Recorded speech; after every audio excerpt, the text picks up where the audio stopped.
ಸಿದ್ಧಿವಿನಾಯಕ ದೇವಸ್ಥಾನ. ಇವಾಗ ಬ್ರಹ್ಮ ಕಲಶ ನಡೀತಾ ಇದೆ. ಹಳೆಯ ದೇವಸ್ಥಾನನ ಕೆಡವಿಯವರು ಕೆಲವೊಂದು ಚೇಂಜಸ್ ಮಾಡಿ ಮತ್ತೆ ದೇವಸ್ಥಾನನ ಪುನರ್ಸ್ಥಾಪನೆ ಮಾಡ್ತಾರೆ. ಏಪ್ರಿಲ್ ತಿಂಗಳ ನಂತರ ಇಲ್ಲಿ ದೇವಸ್ಥಾನ ಮತ್ತೆ ಓಪನ್ ಆಗತ್ತೆ, ಮತ್ತೆ ಎಲ್ಲರೂ ಬರಬಹುದು, ನೋಡಬಹುದು. ಅವಾಗ ಇನ್ನೂ ಚೆನ್ನಾಗಿರುತ್ತೆ. ಇದು ದೇವಸ್ಥಾನದ ಕೆರೆ. ಇದಕ್ಕೆ ರೋಗ ವಾಸಿ ಮಾಡುವಂತಹ ಶಕ್ತಿ ಇದೆ ಅಂತೆ. ಸೂರ್ಯನ ಕಿರಣಗಳು ಇಲ್ಲಿ ಬೀಳೋದ್ರಿಂದ ಈ ಶಕ್ತಿನ ಹೊಂದಿದೆ.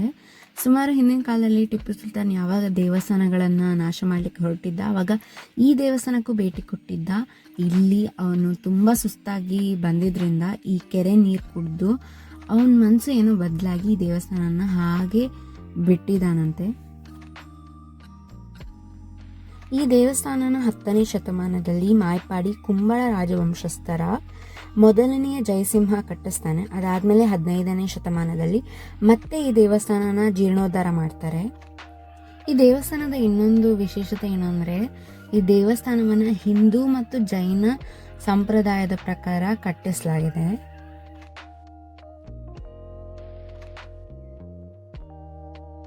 ಈ ದೇವಸ್ಥಾನವನ್ನು ಪೂರ್ತಿ ಮರದಲ್ಲೇ ಕಟ್ಟಿರೋ ಹಾಗಿದೆ. ಮರದ ಕೆತ್ತನೆಗಳು, ಮರದ ಕಂಬಗಳೇ ತುಂಬಿಕೊಂಡಿದೆ ಈ ದೇವಸ್ಥಾನದೊಳಗಡೆ. ದೇವಸ್ಥಾನದ ಚಿಕ್ಕ ಚಿಕ್ಕ ಗುಡಿ ಆಗಲಿ ಅಥವಾ ಗರ್ಭಗುಡಿ ಆಗಲಿ ಎರಡೂ ಕೂಡ ತಾಮ್ರದ ಮೇಲ್ಛಾವಣಿ ಇದೆ, ಹೊದಿಕೆ ಇದೆ ತಾಮ್ರದ್ದು.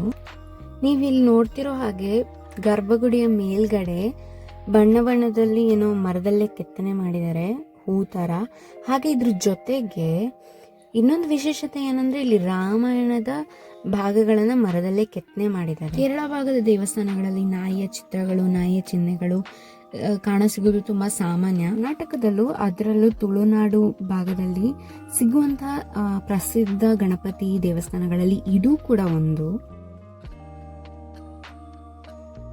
ಇದು ನೋಡಿ ದೇವಸ್ಥಾನದ ಗರ್ಭಗುಡಿ. ಇದು ನೋಡ್ಲಿಕ್ಕೆ ಆನೆಯ ಹಿಂಭಾಗ ತರ ಅಥವಾ ಒಂದು ಶಿಪ್ ತರ ಕಾಣಿಸುತ್ತೆ. ಇದು 3 ಅಂತಸ್ತಿದೆ. ಇದರಲ್ಲಿ ಗಣಪತಿ ವಿವಿಧ ಭಂಗಿಯಲ್ಲಿ ನಿಂತ್ಕೊಂಡಿರೋ ಹಾಗೆ ಕೆತ್ತನೆ ಮಾಡಿದ್ದಾರೆ. ಅದ್ರ ಜೊತೆಗೆ ಆನೆ ಮತ್ತೆ ಇಲಿ ಇದೆ. ಯಾಕಂದ್ರೆ ಈ ದೇವಸ್ಥಾನ ಕಟ್ಟಿರೋದೇ ಗಣಪತಿಗೋಸ್ಕರ, ಆದರೆ ಇದು ಗಣಪತಿ ದೇವಸ್ಥಾನ ಆಗಿರ್ಲಿಲ್ಲ ಮುಂಚೆ.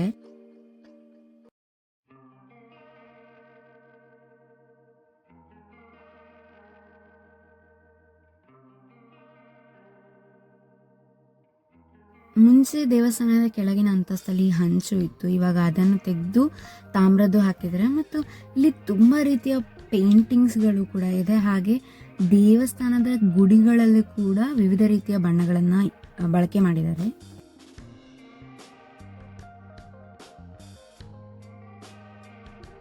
ಟಿಪ್ಪು ಸುಲ್ತಾನ್ ಬಂದು ಒಂದು ಚಿಕ್ಕ ಗೆರೆನ ಹಾಕಿ ಹೋಗಿರೋಂಥ ಸ್ಥಳ ಇದು. ಇಲ್ಲಿ ನಿಮಗೆ ಕಾಣ್ತಿರ್ಬೋದು, ಬರ್ದಿದ್ದಾರೆ ಅಲ್ಲೇ ಅವನ ಕತ್ತಿಯಿಂದ ಗೆರೆ ಮಾಡಿ ಹೋಗಿದ್ದಾನೆ ಅಂತ. ಇದು ನೋಡಿ ತಾಮ್ರದ ಪಟ್ಟಿಗಳನ್ನು ಹಾಕಿದ್ದಾರೆ.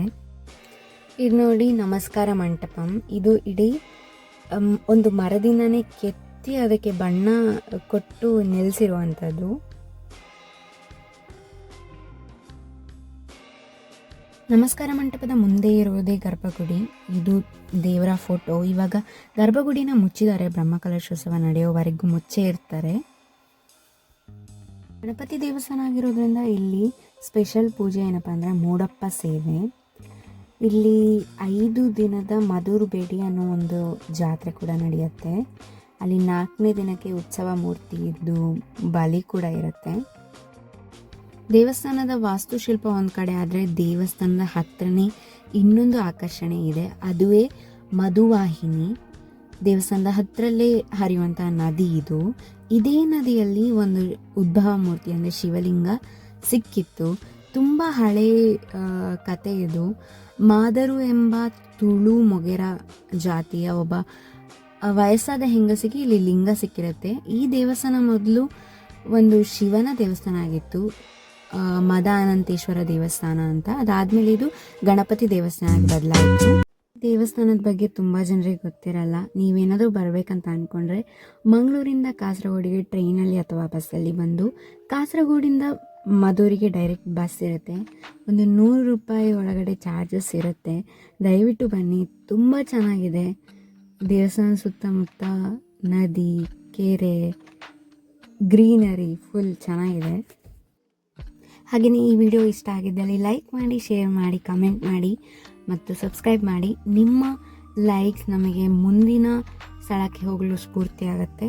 ಮುಂದೆ ಇನ್ನೊಂದು ವಿಡಿಯೋ ಜೊತೆ ನಿಮ್ಮ ಮುಂದೆ ಬರ್ತೇವೆ. ಅಲ್ಲಿ ತನಕ ಬಾಯ್ ಬಾಯ್, ಟೇಕ್ ಕೇರ್.